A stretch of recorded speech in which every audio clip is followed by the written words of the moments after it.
Hi everyone, today we're going to explore the concept of buoyancy with a simple experiment. Have you ever wondered why some objects float while others sink? Well, it comes down to an object's density compared to the density of water. Let's dive in and find out more. To perform this experiment, we'll need a few materials: a container filled with water, a scale to measure the mass of our objects, a ruler to measure volume, and a variety of different objects made of different materials. In my case, I have a wooden block, I have a coin, a key, a cap, a ping pong ball, and a buckeye. We also need something to keep our math and information on, and a pen to write it all down. First, let's talk about our hypothesis. We predict that objects with a density greater than water, which is 1 gram per cubic centimeter, will sink.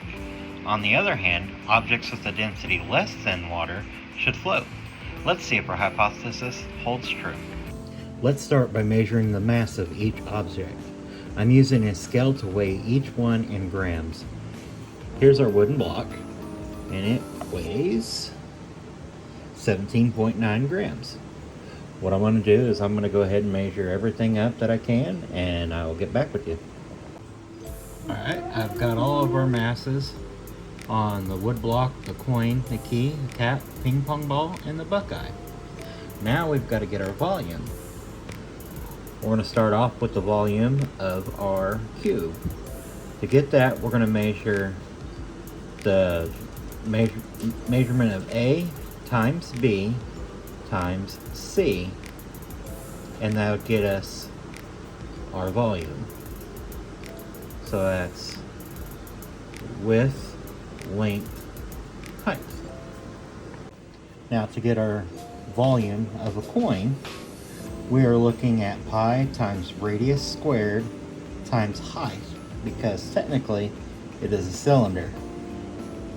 Now the key I am unable to measure, because with it I need a graduated cylinder, so we could drop it into it with, say if we put 100 milliliters of water into a graduated cylinder, then we could drop the key in and figure out what the water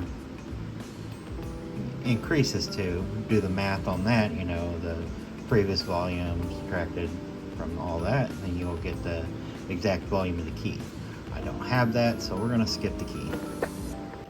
Now, to get the volume of a cap, now this is the fun part. We start out, we're going to measure it as a cylinder. So we know cylinder is pi times radius squared times height.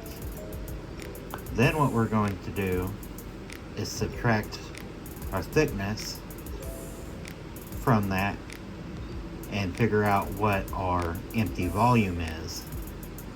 And so we're going to take our overall volume, which is again pi times radius squared times height, and we're going to subtract pi times radius squared times height, and that'll give us our full volume. Now we'll go to the buckeye next.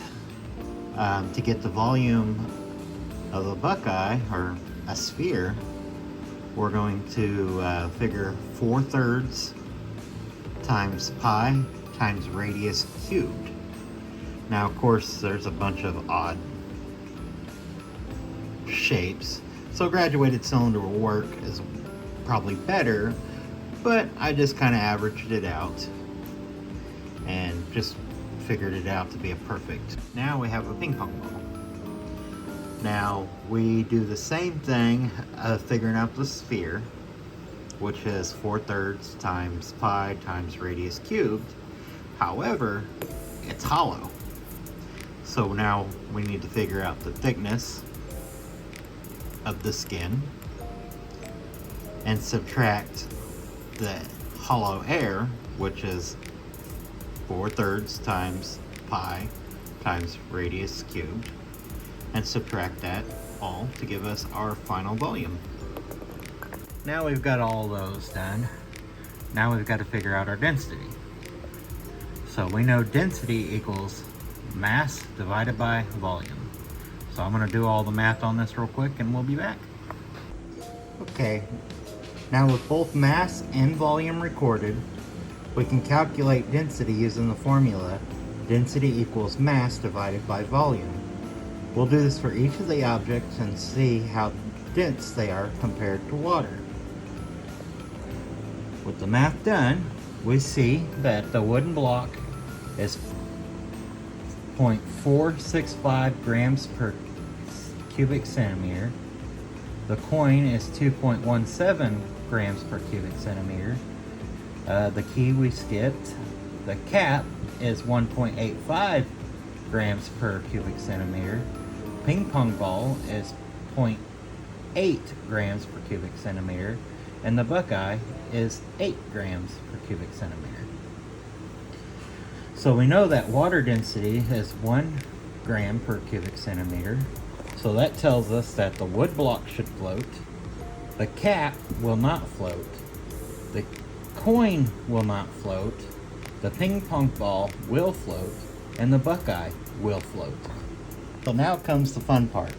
We're going to place each object into our container of water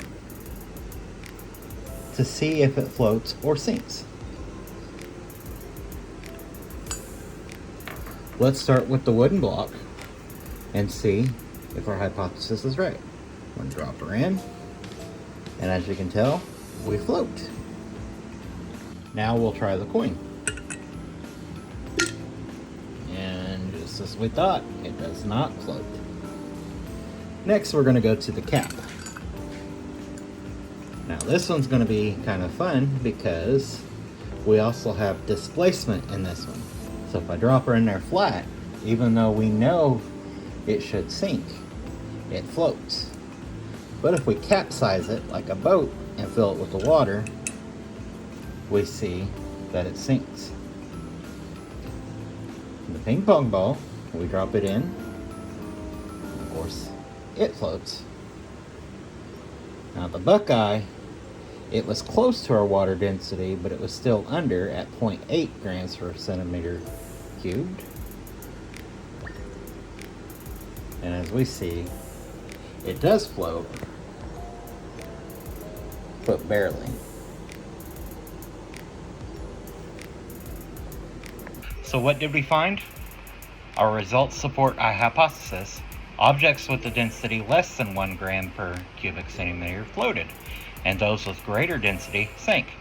That is because an object will float if it's less dense than fluid it's placed in. In this case, we used water. In conclusion, this experiment showed us how density affects buoyancy. It's a simple yet powerful way to understand why certain objects float and others don't. Thanks for joining me today, and I hope this experiment helps you see buoyancy in a new light.